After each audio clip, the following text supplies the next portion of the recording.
Hello दोस्तों, नमस्कार। स्वागत है आप सभी का मेरे चैनल शिव भरोस सिंह में। दोस्तों, आज के वीडियो में हम भारत में राष्ट्रवाद, नेशनलिज्म इन इंडिया का अध्ययन करेंगे। भारत में राष्ट्रवाद का जन्म किस प्रकार से हुआ, वो कौन सी परिस्थितियां थी जिसने भारत में राष्ट्रवाद को जन्म दिया।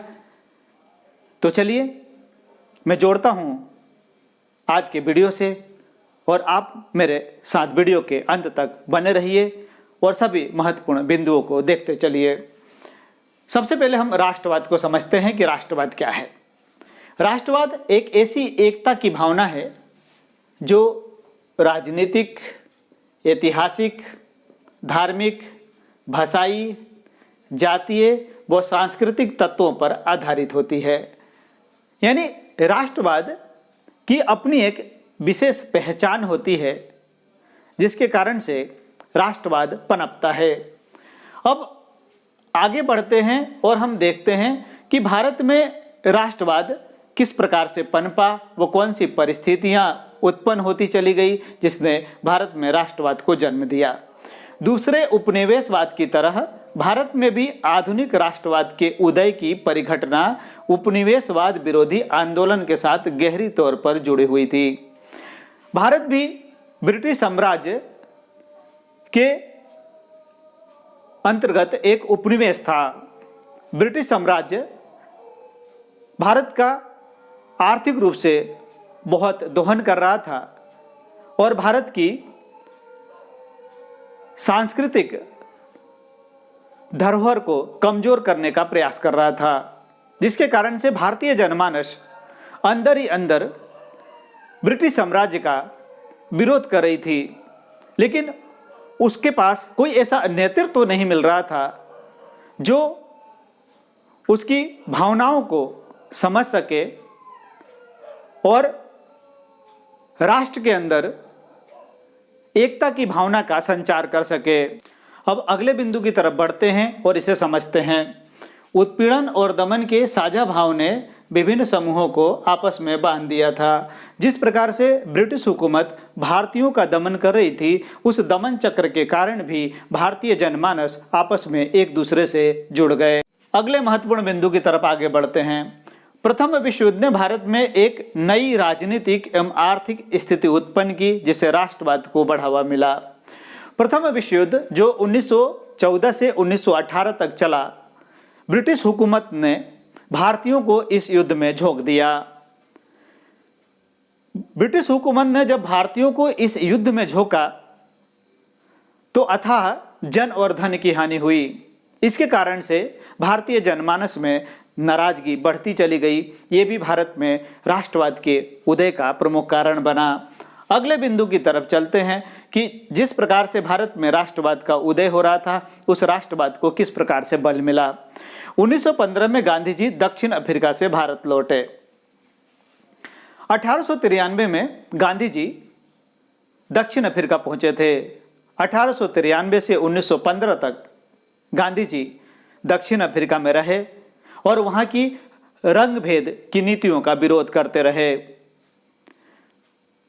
जब गांधी जी भारत वापस लौटे तो किसी परिचय के मोहताज नहीं थे, इसलिए भारतीय राष्ट्रीय कांग्रेस ने गांधी जी का स्वागत किया।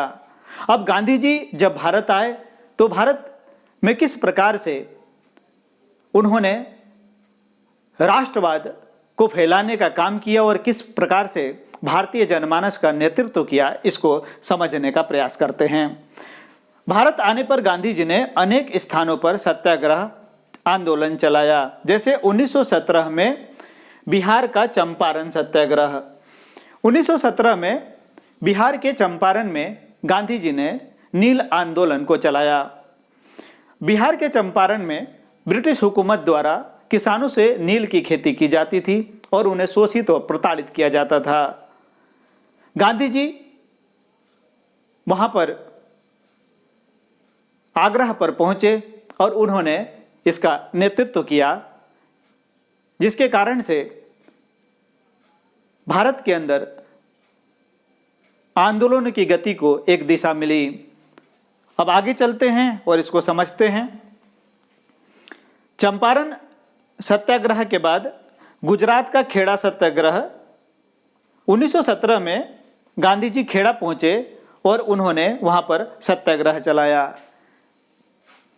इसी प्रकार से अहमदाबाद सूती मिल मजदूरों का आंदोलन 1918 में गांधी जी ने यहाँ पर इसका नेतृत्व किया। इस प्रकार से भारत के अंदर राष्ट्रवाद की भावना निरंतर पनपती चली जा रही थी। आगे बढ़ते हैं और देखते हैं और कौन सी ऐसी परिस्थितियाँ जन्म ले रही थी जो भारतीय जनमानस को निरंतर जोड़ती चली जा रही थी। गांधी जी ने 1919 में रोलेट एक्ट के खिलाफ एक राष्ट्रव्यापी आंदोलन चलाने का फैसला किया। रोलेट एक्ट जो ब्रिटिश हुकूमत द्वारा पास किया गया था, यह भारतीय क्रांतिकारियों की भावनाओं को दबाने का प्रयास था।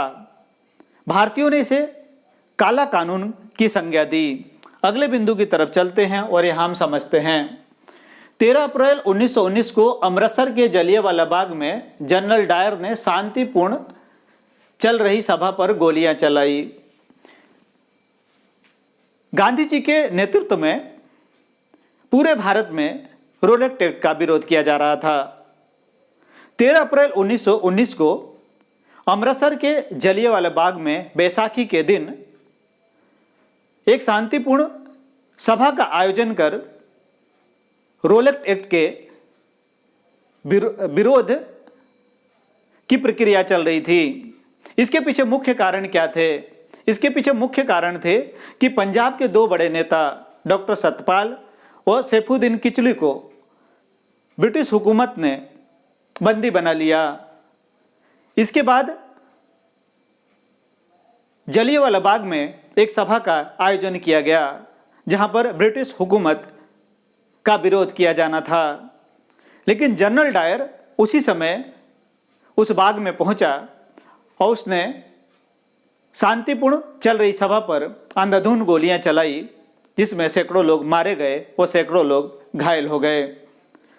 इसके कारण धीरे धीरे जैसे इस घटना का पता उत्तर भारत सहित देश के अन्य भागों में लगा, ब्रिटिश हुकूमत का भारत में विरोध शुरू हो गया। अगले बिंदु की तरफ चलते हैं और इसे समझते हैं।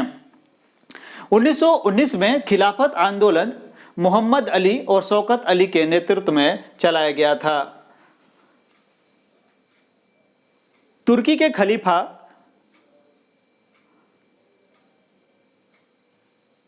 के साथ कुछ इस तरह का व्यवहार किए जाने की अफवाह फैल गई, जिसके कारण से भारत में खिलाफत आंदोलन का जन्म हुआ। मोहम्मद अली और शौकत अली दोनों बंधुओं ने भारत में खिलाफत आंदोलन को आगे बढ़ाया। गांधी जी ने खिलाफत आंदोलन का समर्थन किया क्योंकि गांधी जी का मानना था कि भारत की आज़ादी के लिए हिंदू और मुसलमानों का एक साथ आना बहुत ज़रूरी है। इसलिए गांधी जी ने खिलाफत आंदोलन का समर्थन किया। भारत में और भारत के लोगों में एकता का संचार करने और आंदोलन की गति को दिशा देने और राष्ट्र के अंदर एक व्यापक भावना पनपाने के लिए खिलाफत आंदोलन भी एक बड़ा कारण बना। अगले बिंदु की तरफ चलते हैं और इसे समझते हैं। सन 1920 में कांग्रेस के नागपुर अधिवेशन में गांधी जी के नेतृत्व में असहयोग आंदोलन चलाने का प्रस्ताव पास हुआ। गांधी जी अपने सत्याग्रह के द्वारा निरंतर भारतीय जनमानस को जोड़ने का प्रयास कर रहे थे। 1920 में भी गांधी जी के नेतृत्व में असहयोग आंदोलन चलाने का प्रस्ताव पास हुआ। असहयोग आंदोलन का मतलब था कि हम अंग्रेजों का किसी प्रकार से कोई सहयोग नहीं करेंगे। गांधी जी ने सरकारी नौकरी कर रहे भारतीयों से आग्रह किया कि आप सरकारी नौकरियों को छोड़ दीजिए, विदेशी वस्तुओं का बहिष्कार कीजिए। अगले बिंदु की तरफ चलते हैं और इसको समझते हैं। 1928 में साइमन कमीशन का विरोध किया जाना। 1928 में साइमन कमीशन भारत आया। लाला लाजपत राय के नेतृत्व में साइमन कमीशन का विरोध किया गया, जिसमें लाला लाजपत राय घायल हो गए, जिन्हें पंजाब केसरी के नाम से जाना जाता था, और उनकी मृत्यु हो गई। इसके साथ ही भारत में उग्र आंदोलन को बल मिला। अगले बिंदु की तरफ चलते हैं। 1928 में सरदार पटेल ने गुजरात के बारडोली में किसानों का नेतृत्व किया। सरदार पटेल ने किसानों पर जो कर लगाया जाता था उसका नेतृत्व किया और ब्रिटिश हुकूमत को झुकने के लिए मजबूर किया।